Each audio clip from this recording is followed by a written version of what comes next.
Good evening. Now, we normally don't do revenge posting at the quantity, but tonight I'm going there. Our producer Sean Key and I were at SpaceCon today, and we're going to have all the details.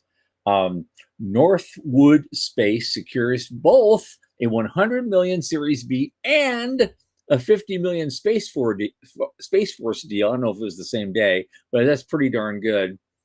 There's this company in the EU called Autophage Rocket Concepts. They won a prize in the EU for a debris-free launch tech demonstration. Will the planets align for Elon Musk's IPO? We'll find out.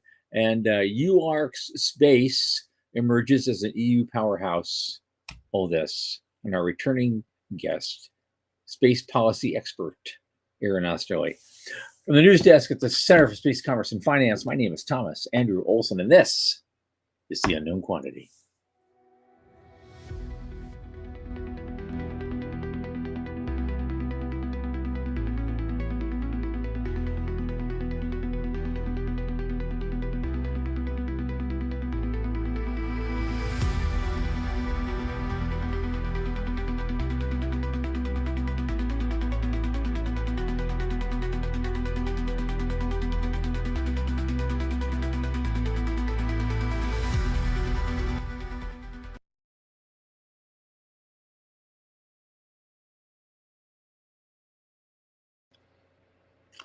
As you know, this program is brought to you by the Center for Space Commerce and Finance. And what do? We champion and strengthen emerging space startups and space-adjacent enterprises worldwide through advisory, access, and efficacy. Now, our pitch events and our world-class boot camps and a lot of other things we do fortify startups to be better investor-ready. Now, a lot of our work, especially this podcast, is supported by our listeners and fans like you. Remember, the center is a 501c3 nonprofit, so just go to our website, cscf.space/support, click that donate button, and drop something in the tip jar. Thanks so much for all your help. Now, my oldest space friend in the whole damn universe, Michael Lane, is also here. Michael, come on in, man. Hey, how's things? There he is. How you feeling? You better? You had a cold last time. You know, I said I was at 40% a few hours ago. I took a nap. The cough is less than it was, so call that progress. Tuesday was awful. Yeah. Tuesday was awful.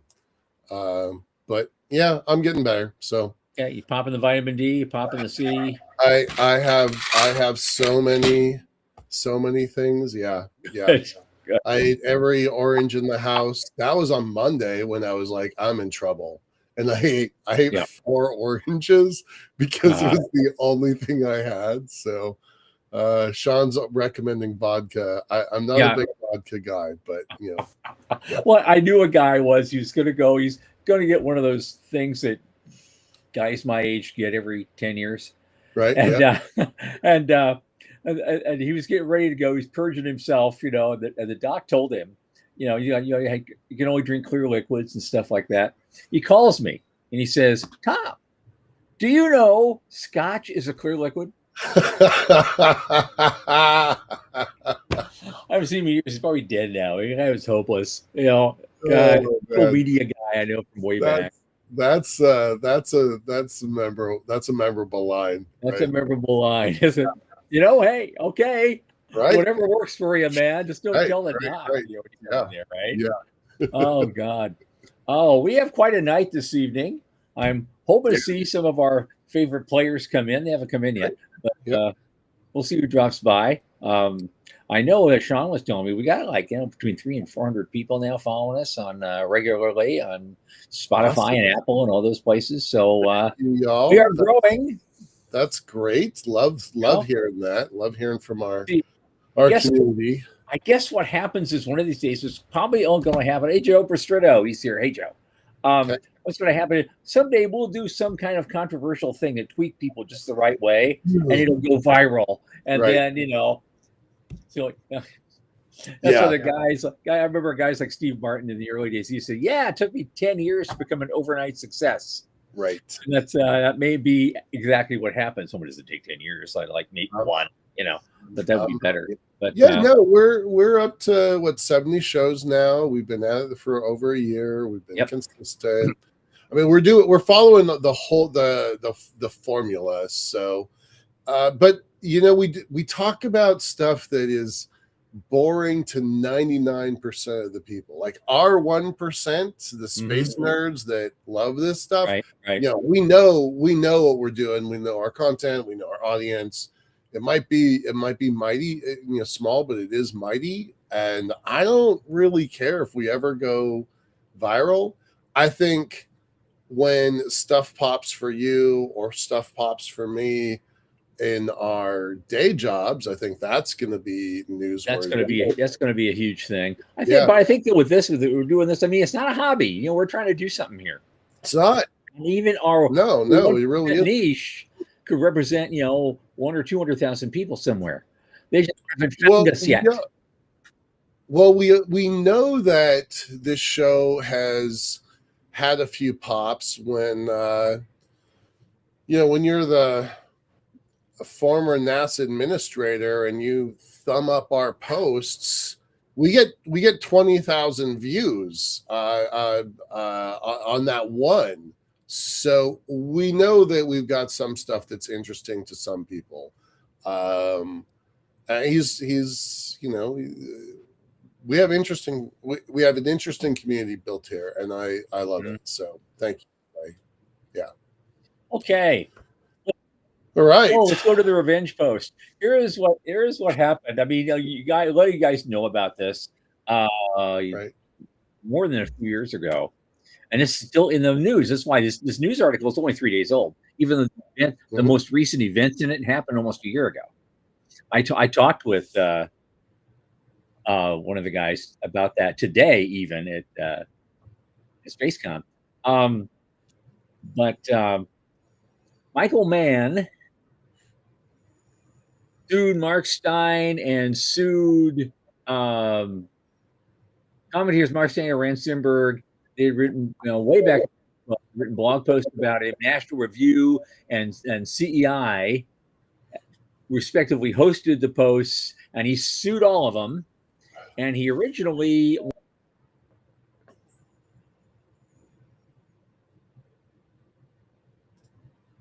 we lost Tom. I'm going to give him a second to come back because I'm not sure where he went. There we go. Again already. I can't believe this. I know. A couple, you know, about a week ago, this happened like 6 times in a single night. Yeah. I really don't know what's going on there. But anyway, all the ClimateGate emails, all that other stuff, he's trying to sue. You know, man was trying to sue everybody, you know, to try to rehabilitate his reputation. I talked too fast today. And it didn't work, but he still won the initial contest. And I guess some kind of appeal happened, and the judge in the appeals process just went off on Mann, who got all over him, you know, because he was like grossly overstating the damage to himself, right, by a factor of about 100, and it was found out, and so it all went back into court, and so he reversed the original ruling, and then awarded like $500,000 be paid to National Review alone. And I don't know what deal was made, you know, with Rand Simberg. Yeah. I was going to ask. You don't know that? Mention it because, you know, Rand has his own little quirkiness. You know Rand, right? I know. Yeah. He's one of us. Damn it, yeah. He's our guy. And you know, when an injustice is finally reversed, that's a great thing to crow about. It may go on to another final decision somewhere. But it's like I said, it's finally ready for appeal, and everybody was talking about this, even in the article. It's like, hey, maybe we're finally seeing the end of Michael Mann. We're all going, okay, that works for me. You know, he's the guy that tried to make the medieval warming period go away. Right. You know, weird. Okay. So I thought that was a fun thing to look at and say, oh God, karma does actually happen sometimes. And it's really good. And one of our own is getting the justice he deserves. And that's great. Now here's what I want to do next up, because I hope for the best for Simberg, because that guy is solid. Quirky but solid, right? He's our kind of quirky. So yeah, he is. He is. Now Sean and I went to SpaceCom today. And the funny thing is I thought that's where you were leading when you're like revenge posts, because I know you don't have a stellar opinion of SpaceCom. So I thought that's where you were going with the. I know a couple of people who run it, and I'm not really impressed with the things they do, and you know who I'm talking about. Yeah. Not the head guy; he seems to be okay, but a couple of other people involved. Mm-hmm. One of whom, I mean that guy. I'm not going to mention his name, but that guy also 2 years ago at ISDC when I was doing that big panel, he wanted to ask a question. He pretended to want to ask a question at the very end of it, and then he tried to hijack the rest of the time to talk about his own shit. Nice. I had to shut him down. I said, no, this is my table. I paid for it. You can find your own. I'm sorry. Right. Yeah, it's just it's fine to deal with that guy. And I've been to a couple more of those. I mean, I went to them a couple of times when they were still in Houston, because they just moved to Orlando, I don't know, 3-4 years ago. Yeah. And I haven't really been to one, since then. This one has started out a little bit weird.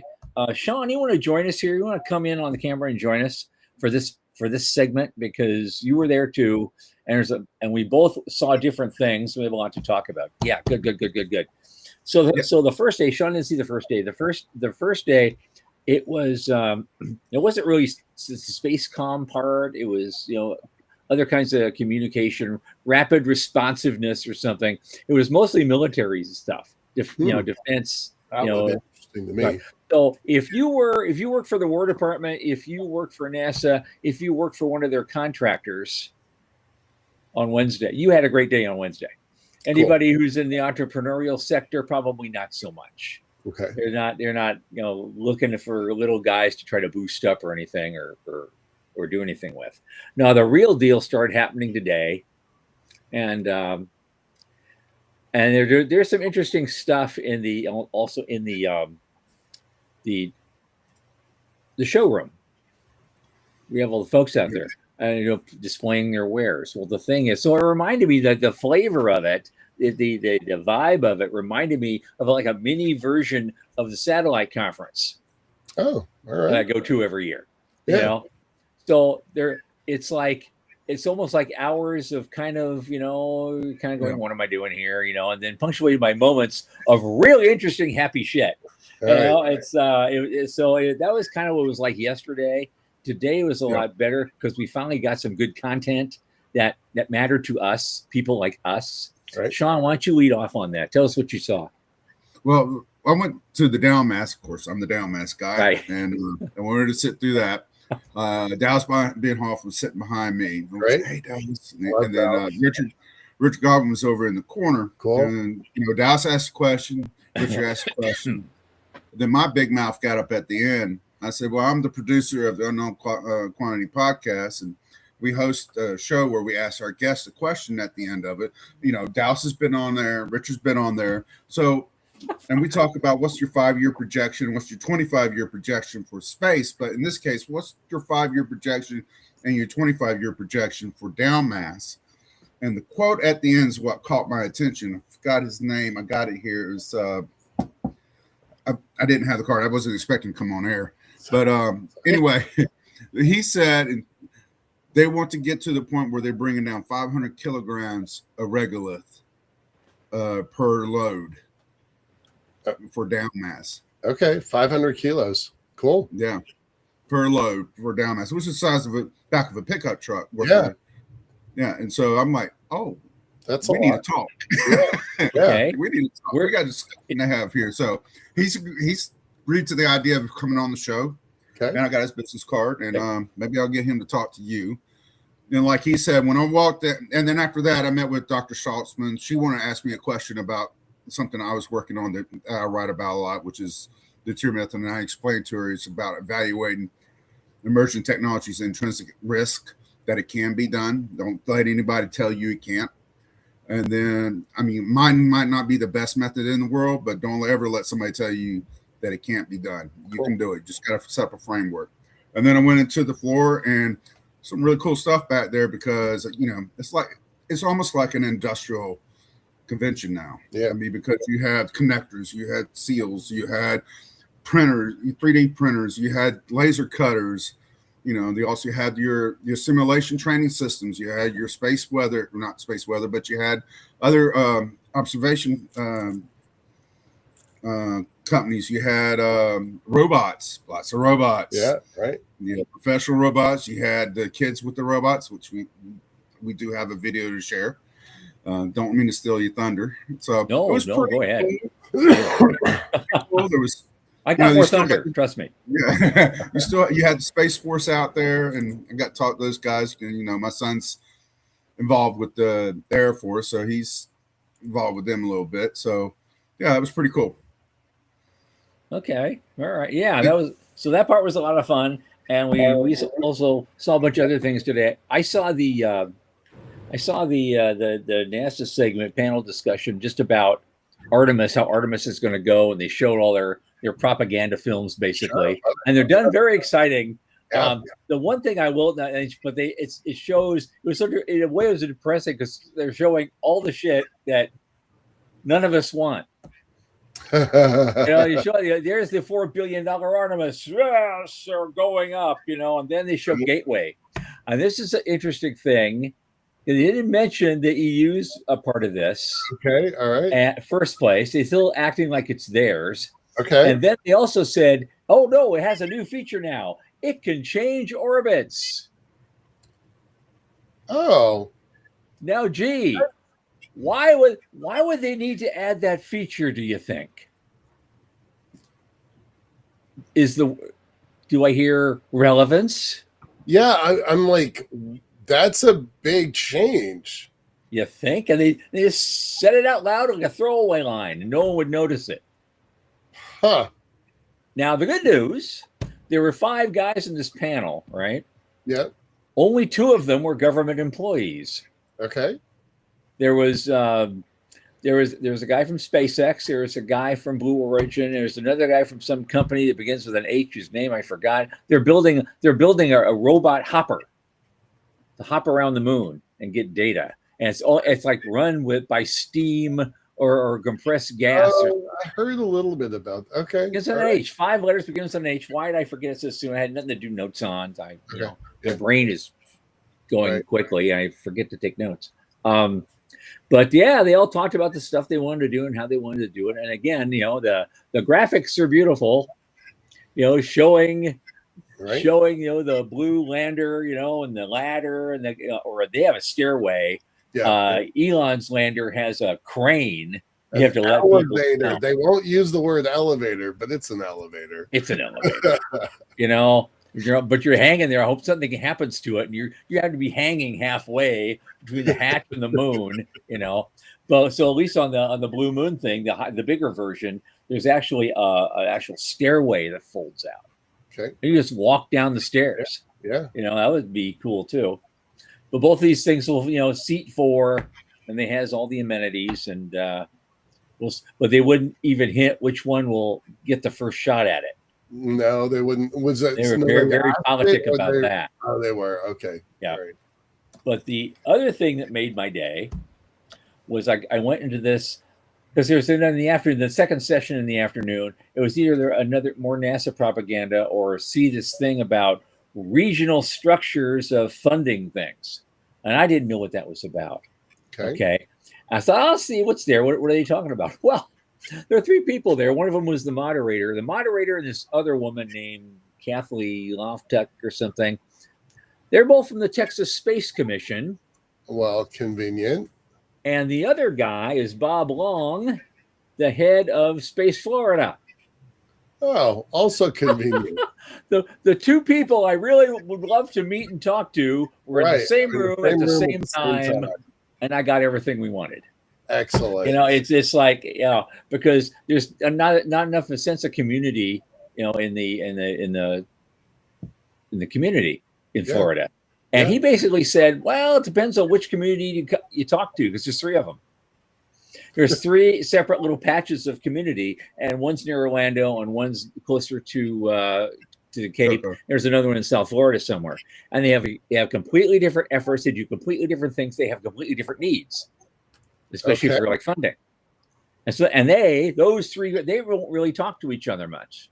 I don't know what we're going to do about that, but we're going to have him on the show. Okay. And he's happy to explain himself. Great. And because he'd fielded the question easily. Boom. Oh, well, here's the problem. Like, okay, he actually looked it up and knew something about this. Okay. All right. So he's heard that from somewhere before. But the weird part, I talked to this Kathy woman. She remembers me. Good. From somewhere. I don't know what that was all about. I think I had some correspondence with her early in the application process. Right. Yeah. Yeah. And she's the one I was writing to. And she's seen me do other things and said, hey, good to see you. How you doing? I didn't get a grant, but other than that, I'm great. But but they made the announcement. Yeah. Cool. And what's your name? They made the announcement that the next tranche of money is coming in. That we've talked about. Okay. Yep. Formally announced it today. And so I could give her a hint. Yeah, we're going to apply it. Then we're going to add new facilities. We're going to add new features. We're going to add new people, and probably add a zero. So, but I also told her Dennis Stone was involved. She knows Dennis by reputation very, very well. Oh, good. That sounds great. And so, great. They're all happy. Outstanding. I'd love to see that. For the record, that we always say, we are headquartered in Texas.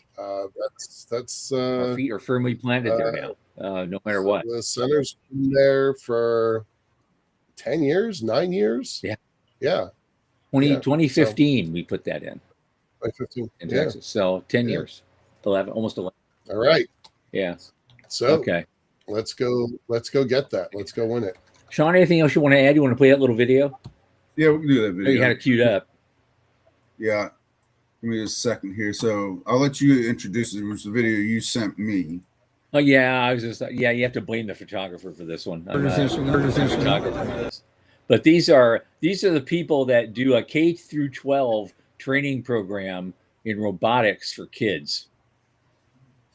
And the farther up the grade ladder you go, you get more sophisticated stuff to do. The stuff she's showing you is built by like 8 and 9 year olds. Yeah, this is pretty cool.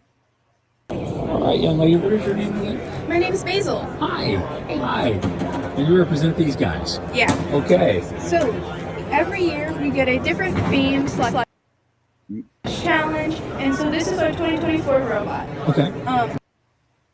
Basically, the goal was to pick up these circular rings, which were called nodes, into the robot. So.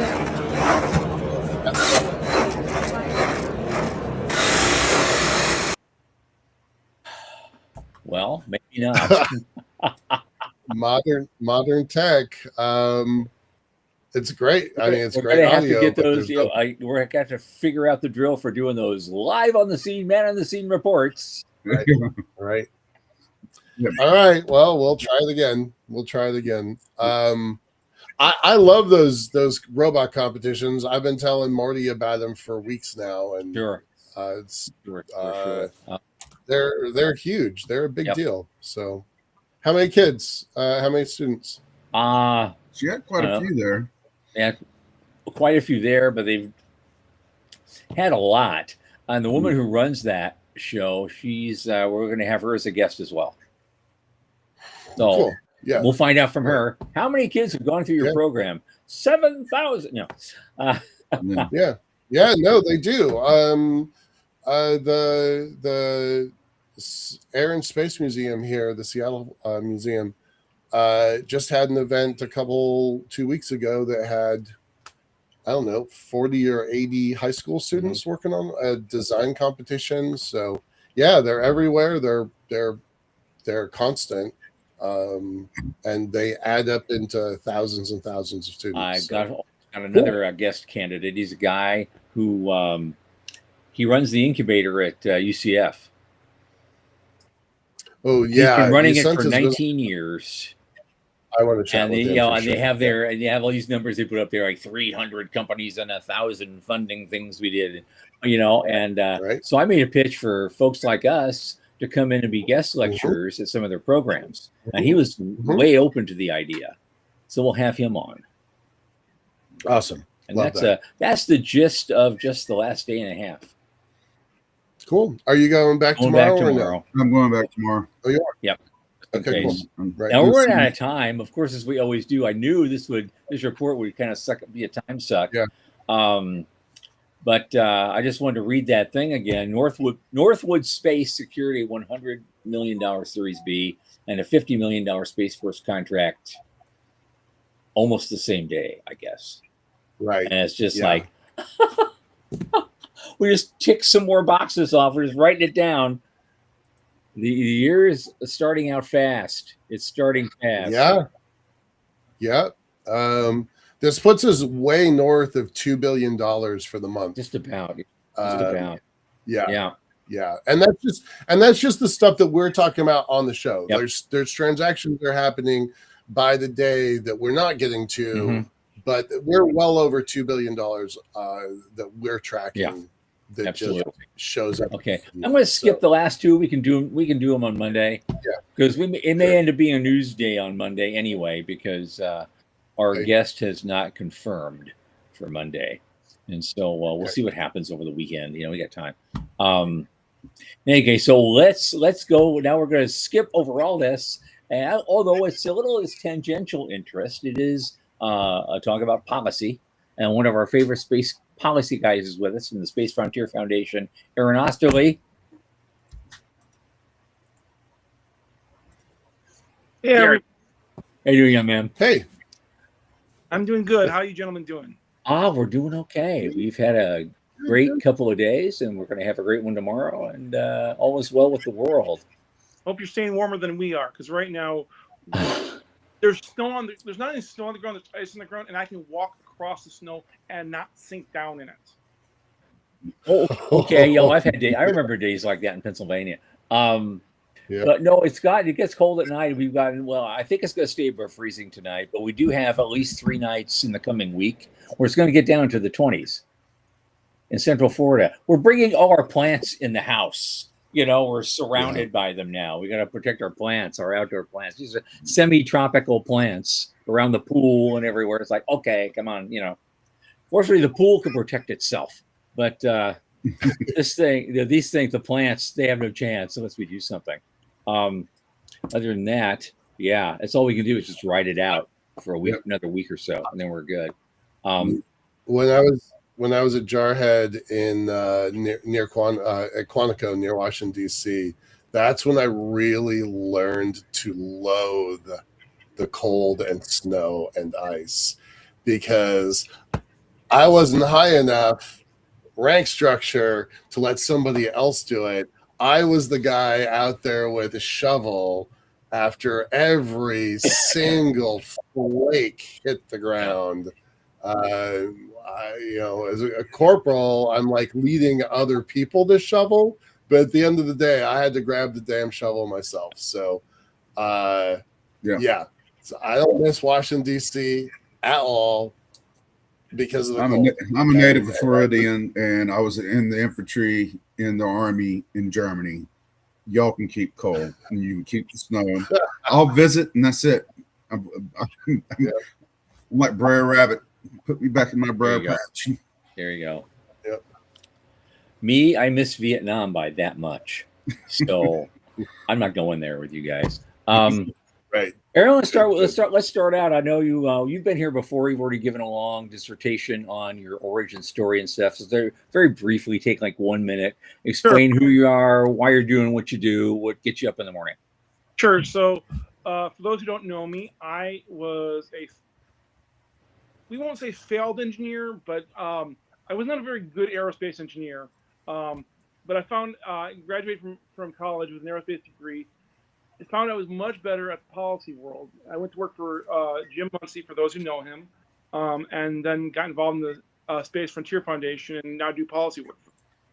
I'm doing my master's program right now at University of North Dakota with some and actually I should about one of the things we're looking at for my capstone is we're doing an L1 L2 facility that involves a space elevator. So I might be calling you, Michael. Absolutely. We've got a lot on that topic, so happy to chat. So let's lead into the thing I know you want to talk about. About a week and a half ago, I was there. You guys have been doing a series of basically town halls. Yep. For the advocates and other interested people at the foundation. You've been talking about policy a lot and talking about strategy a lot. How did you get the idea of even doing those? What was that about?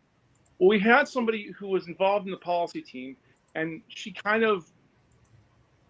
raised a stink because she didn't feel like doing very much, and we weren't communicating very well. And she ended up leaving, and I understand where she was coming from, and so it was suggested. One of the ideas that was suggested was what we need to do is we need to be communicating better, both as a tool to do outreach and telling people what we're doing, but also to bring people in and get more active policy people, because after a while it gets old with the same 4 people. So we started the town halls, and we did 3 of them. We're debating where to go from here, because we scheduled for 3 of them, and we're like, what do we want to do beyond that? We have some thoughts about how we're going to proceed forward, but we're not ready to discuss how we're going to go forward just yet. But it was kind of like what we're doing and how we're doing it and how we're engaging and what the long-term strategy is. Because if the long-term strategy is space settlement in a big picture, there's a lot of things that need to happen to make it happen, to make that happen. And it's not going to happen because of one big swoop. It'll happen by a million pieces. So, to borrow a phrase from George H.W. Bush, 1,000 points of light. Yeah. Well, that was a fun little thing. I hope to attend another one sometime. I know there's something. I know that's. Are they open to the public? How do you get on that list? They're not open to the public generally. Well, we kind of. It's not hard to get on the list. My suggestion is if you want to get on the list and be involved, email Sean Mahoney or myself through the foundation website, and we can put you on the list.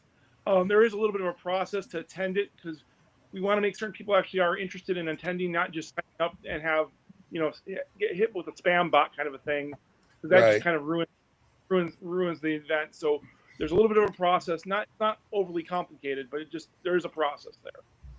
All right. Here's the thing. Did you guys start with the advocate list as a baseline and then kind of just expand out from there? Yeah.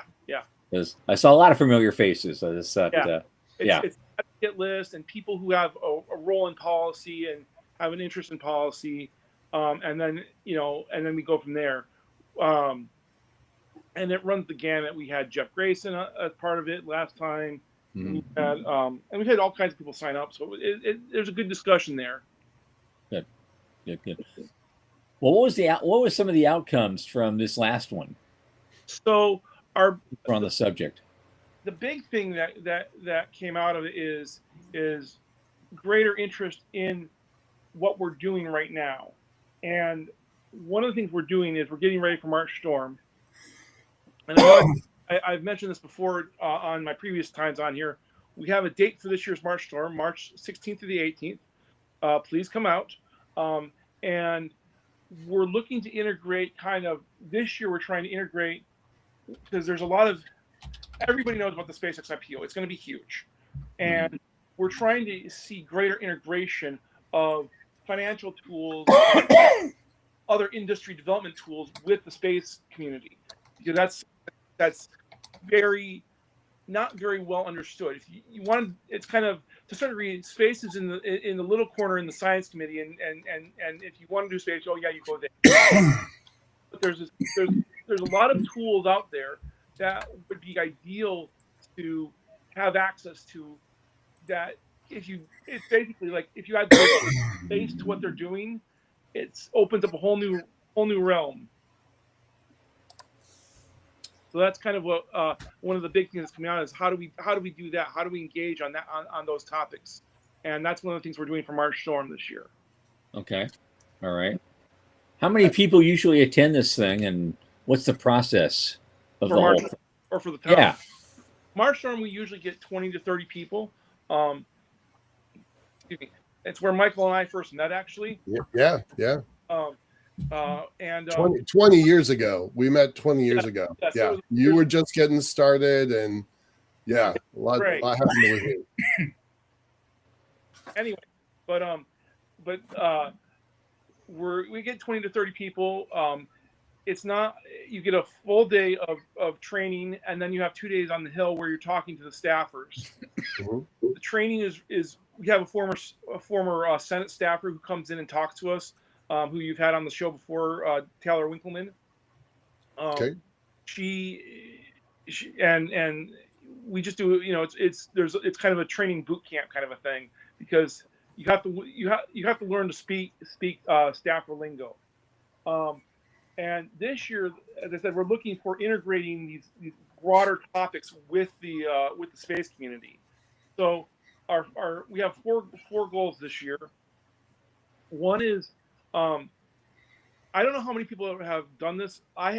China, the Chinese government releases a white paper every 5 years, and there's one scheduled to come out sometime this year, Mhm. and it lays out their strategy for space. And the interesting about that is they're actually doing really good in terms of saying we're going to do this by this date and doing it. Only one of them off by a year. So one of the things we're pushing this year is we want a national declaration of we're going to space, and we're going to space to stay in a big way. And here's a list of things we want to see happen. Now, I want to stipulate, it's not to say that we want NASA to do it, or even government to do it. What we want is we want big things happen when we enable the private sector to do it, and we would like to see the private sector lead to enable the creation of a lunar base by 2035. I don't remember our exact numbers. We're still figuring them, but it lays out a series of things that we want to see happen. Like one of them is by 2040, we see a space-based solar power beaming down commercial power.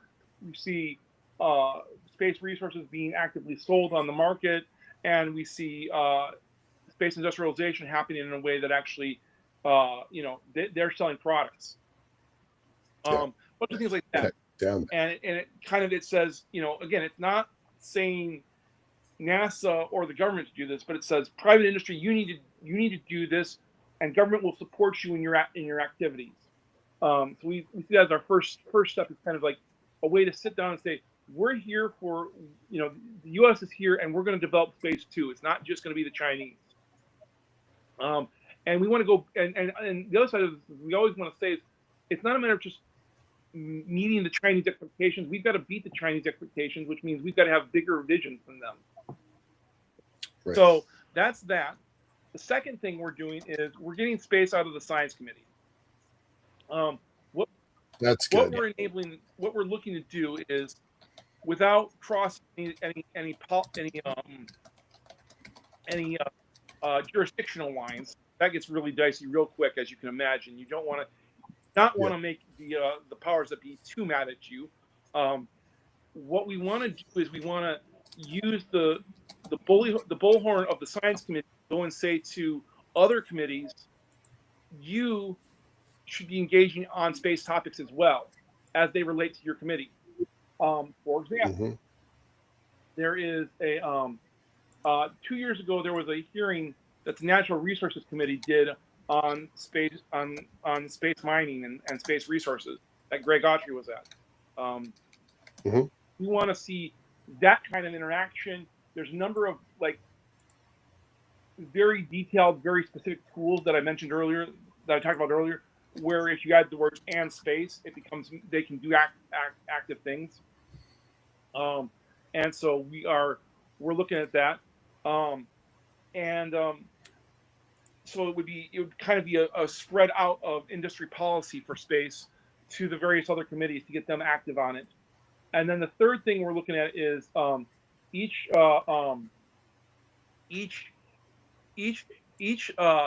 department of each branch of the military, except the Space Force, has an operational energy office, and we want to get them an operational energy office for nuclear space power and space-based solar power and a few other. Oh, There's a lot of interest there, and we think there's enough interest internally and enough interest externally to make that happen. Okay. Make that happen. And the final thing is, as everybody knows, there's this discussion of we're going to build a lunar base somehow, somewhere, someday. right. I'll leave it. And what we want to see happen is any lunar base that's developed has to be commercial. We can finesse it. NASA can act as an anchor tenant, and that. Sure. But we want it to be commercial in nature. Now, how you do that is being internally debated right now within the March Storm community. But those are the four big things we want to see happen this year. And we're going to see. I mean, we already know that the House is looking at doing a NASA reauthorization bill. I have heard there's a desire to do a commercial space bill at some point. I don't know if that's going to happen or not, because this year is an election year, and election years always are a jumble. Right. And space doesn't really drive the constituent demands the way other things do. So we usually get pushed to the edges. I will point out, you mentioned that you and I met at March Storm. The year that we were there, I think it was 2005, was when the Rapid Capabilities Office was on our agenda. Those were the things that we were bringing around to the congressmen and senators. And lo and behold, we got a Rapid Capabilities Office. It went from a 2-person team, kind of ad hoc team, to a 15-person funded organization within not Space Force, but Air Force. And that eventually led to, parts of it eventually led to where we are now. And so that, the experience of having done that does give me a lot of confidence that if we push the energy element and show that the other forces have this energy element, we should have Space Force have an energy element. Like, that really does have some legs, and we should use that we should use our success in history as a compass point for where we go next. So I like that one particularly a lot. And power in space means power in space. That is true. That is very true. I wanted to mention, as part of all this, you do have an uphill battle, maybe more than you know, because today also, in addition to seeing all the fine Artemis II propaganda, there was another thing near the end of the day that basically said, remember, I don't know, from history, remember the Apollo applications program? That was their way to try to go beyond Apollo, like beyond meat, right? And go, okay, what else can we do with the stuff we just built? Well, they're doing it again. They're doing it again. They're also bringing up this idea of Artemis applications to help do development on the moon after we've gone there a couple of times, just to keep Artemis in business, I guess, for a longer period of time. And we all know it's too expensive. It's got to have a useful life, and then it's got to go. But they're already talking about this. And one of the things they included in their pitch was building their own base. And so if you're going to get going on this commercial stuff, you have to really amp it up now. Yeah, that's why we're already talking about this kind of stuff, and we need to shut that one down. I can't do anything about Gateway. Maybe we can do something about this. Those are NASA folks talking about that? Yep. They did a whole hour session on this stuff. All right. I believe it. I mean, it's interesting if you go in. they were looking at when they were first debating what became Gateway. One of the proposals was they called it Skylab 2, and it was basically a modified upper tank of an SLS. Mm-hmm. I'm not a bit surprised they're looking at that kind of thing. That said, I think that everybody's still trying to figure out what's going on with the lunar base, which is why we're trying to move fast on it, because we want it. And the other side of this point is there are people within Congress who I've heard them say, we don't want HUD on the moon. We have enough of that kind of thing going around. I've heard that phrase from staffers. HUD on the Yes. moon.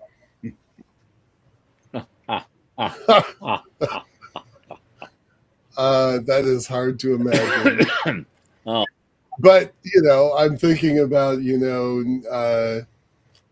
kind of New York level projects with skyscrapers. I would take a skyscraper if HUD got involved and that's what their product was a skyscraper on the moon. I would do that. If then we have to commercialize it afterwards, like condoize it afterwards. That's the key thing is we're figuring how to structure this in a way that it is not. We retain and actually use all the lessons we learned from the International Space Station, because we were never going to commercialize the ISS. I mean, part of it was we didn't realize what we were trying to do in space. But now that we've learned that you can do commerce in space, let's do commerce in space and develop it and do it properly. Mm-hmm. So that's the push. And I do think that there will be enough interest that we can make it happen. It's going to be dependent upon getting the right mix of, and I also think this year will prove interesting because of the SpaceX IPO. If you get $50 to $80 billion in capital flowing into the industry, which is what we're predicting, and you can double that or triple that with industry policy decisions that are through things like tax breaks or things like that. But that's the main thing. Well, that incentive will probably even get Robert Bigelow out of hiding. I hope so.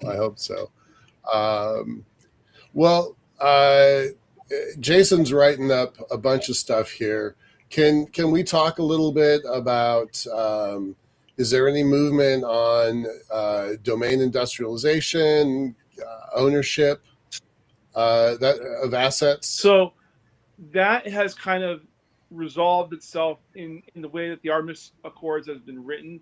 If you're looking at the issue of who actually owns what and what there's not an agreement about what a space object is, and that's or not space object, but heavenly bodies. Excuse me, that's the term of art. And so, does that cover everything from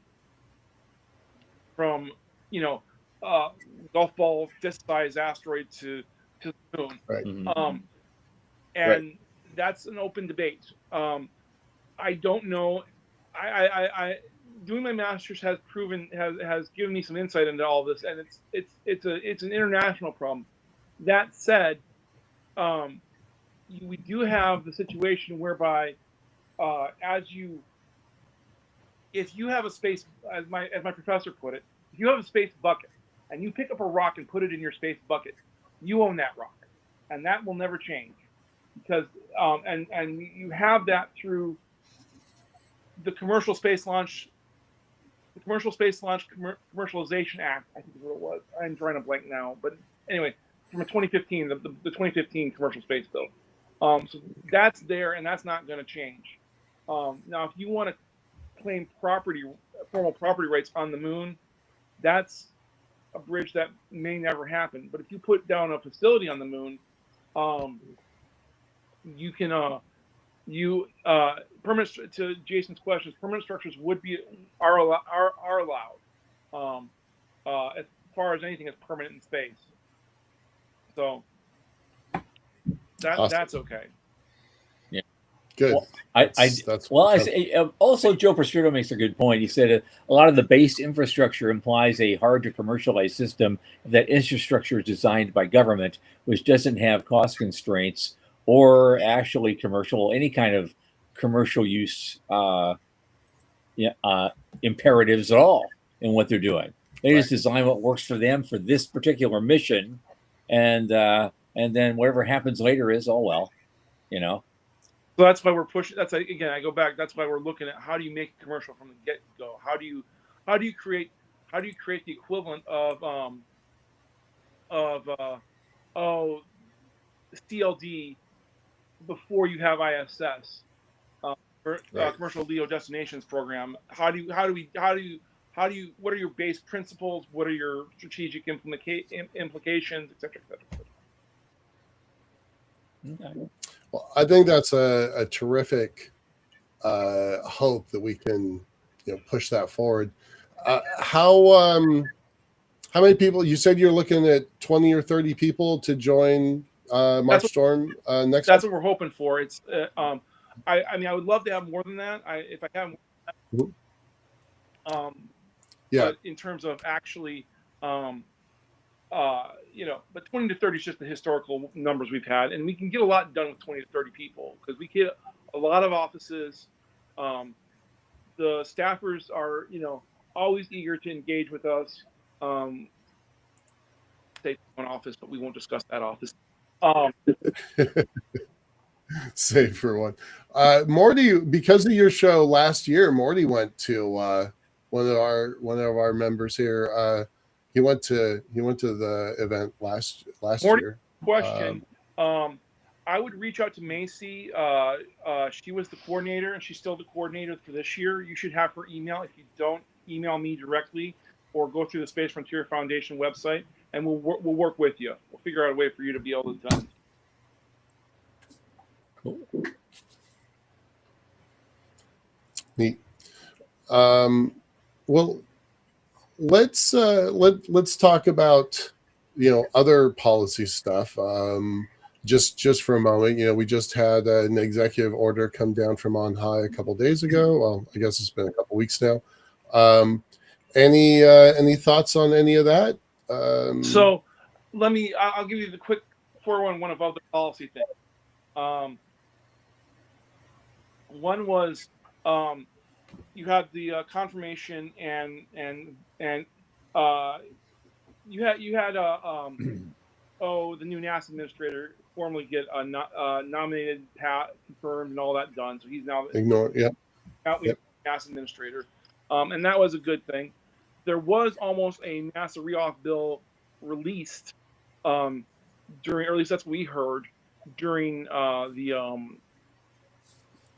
in December, but got held up for reasons that are just internal politicking between various offices. And then the big thing, and then the other thing was the executive order, which you mentioned there, Michael, and that is, it's kind of a, as I understand it, and as I'm reviewing it and getting to know it much better, it's kind of a catch-all to try and put everything together in one place and figure out what's going to happen. Now, there's not a space council. There's not going to be a space council. It's clear, even though the law still lets for a space council. The president's not going to have one, apparently. There's some subset of, there's some lower level people that are interested in space, but some of the higher levels are not as interested in space, and that's part of the problem. So the real question is how much room does our new NASA administrator, does Jared Isaacman, have to implement some of these activities that he wants to have happen, in terms of whether you're talking about SLS off-ramp or those kind of things? Because there's all these reports that the EO asks for. Like one of them is, how do we get $50 billion of new investment from the Department of Commerce? And that's a good thing to ask. But the question I have, and I think the question that everybody should be asking right now is who's going to be there to make sure that when this report comes out, it's actually useful? Because I've heard from multiple staffers there's not it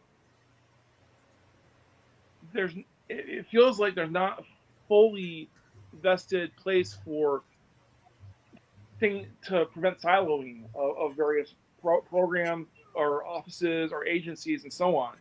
And that's always, I mean, we know this well. We've lived it in terms of whether with siloing, in terms of whether whether you're talking about space at NASA or the FAA or wherever.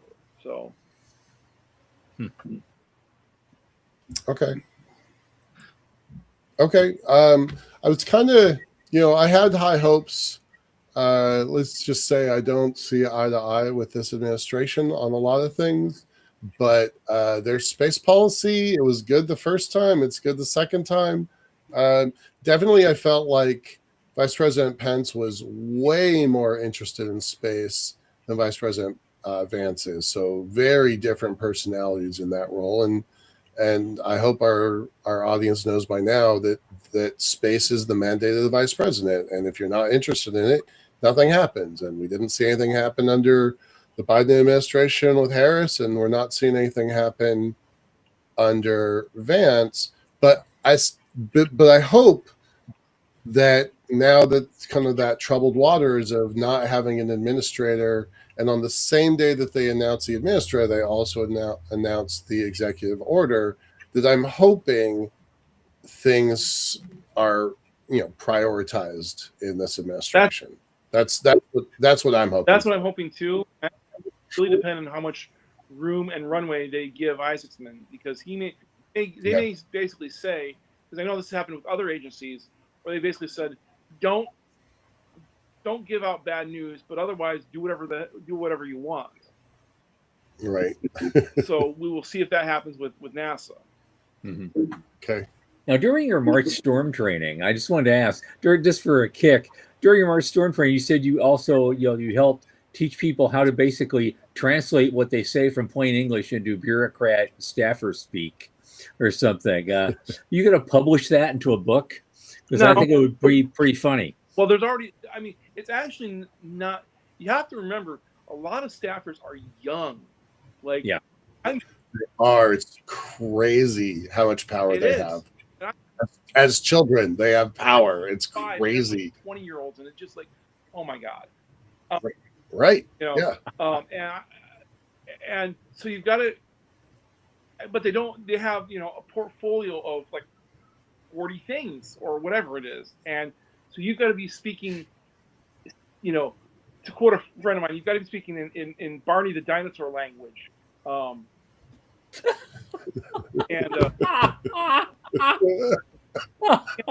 can't speak at an engineering level. You've got to speak Barney the dinosaur level.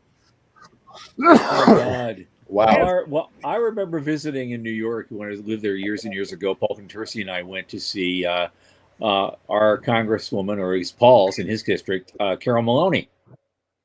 And she was a big name for a long time. She finally, they redistricted her right out of a job on this last census. And so, but we went to see her. We told her all about. We were repping the Mars Society at that point. It was a pretty new, outfit, and we're lobbying for certain kinds of things. We want to talk about this. We want to do policy that, which the one time I did that and did it probably poorly, but compared to you guys.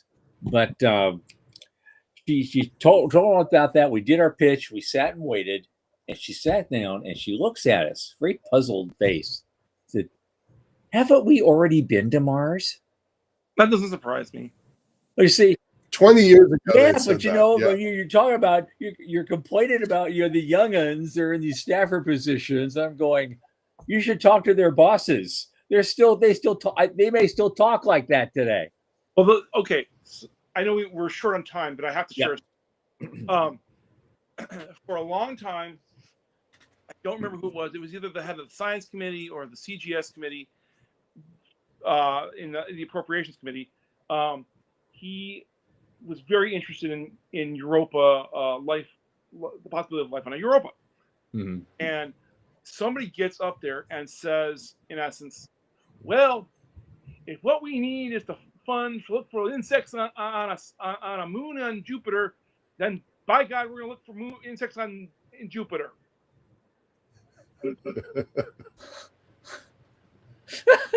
Oh, okay. Sounds like Reverend Jim. Okey doke. You know.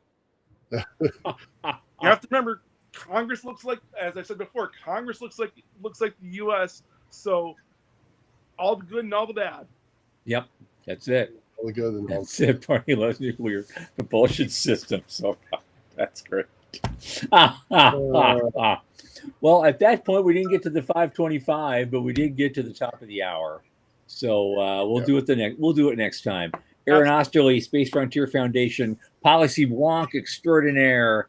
Love having you. Let's do this again. Absolutely, anytime. Okay.